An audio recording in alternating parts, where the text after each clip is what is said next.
आखिर समुद्र मंथन क्यों करना पड़ा? आइए जानते हैं, इस वीडियो में बने रहिए। वीडियो के माध्यम से आप लोग को जानकारी दे देंगे। एक बार देवताओं के राजा इंद्र हाथी पर सवार होकर ऋषि दुर्वासा के पास चले गए, जिन्होंने एक विशेष माला भेंट की थी।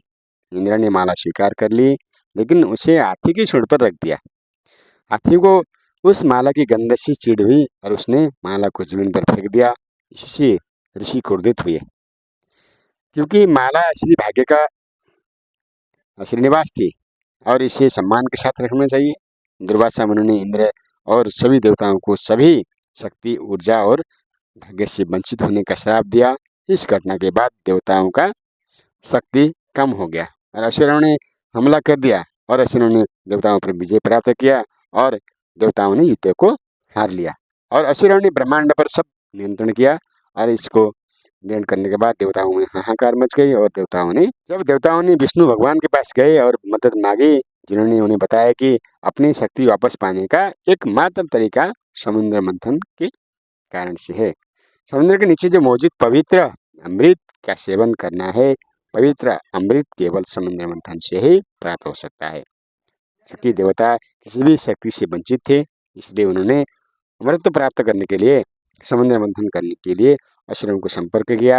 हालांकि देवताओं ने भगवान विष्णु से पहले ही समझौता किया था कि पवित्र अमृत उन्हें सौंप दिया जाएगा।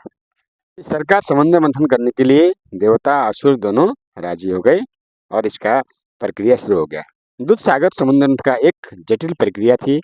मंदरा पर्वत को मंथनी की छड़ी के रूप में इस्तेमाल किया गया और नागों के राजा वासुकी को मंथन की रस्सी बनाया गया। इस प्रक्रिया में सहायता के लिए भगवान विष्णु को खुद कई तरीकों से हस्तक्षेप करना पड़ा, लेकिन जैसे ही खंबा पानी में गया, वो समुद्र की गहराई में फिसलता रहा।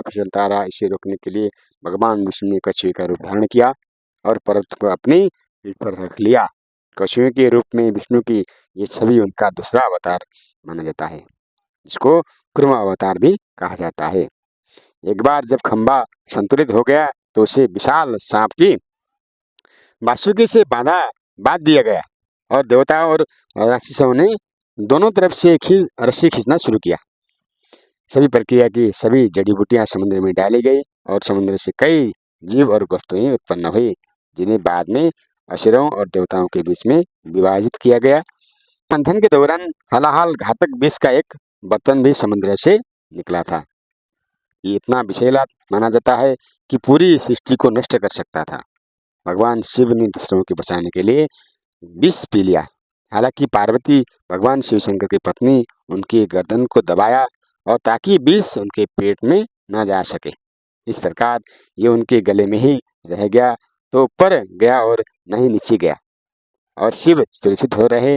और विष इतना शक्तिशाली था कि भगवान शिव की गर्दन का रंग नीला कर दिया। इसलिए भगवान शंकर को नीलकंठ भी कहा जाता है। मंथन के अंत में धन्वंतरी पवित्र अमृत कलश लेकर प्रकट हुए।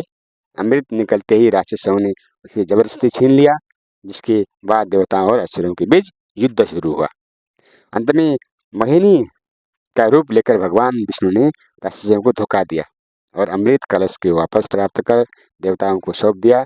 ये कहानी भारत में लगभग सभी को पता है।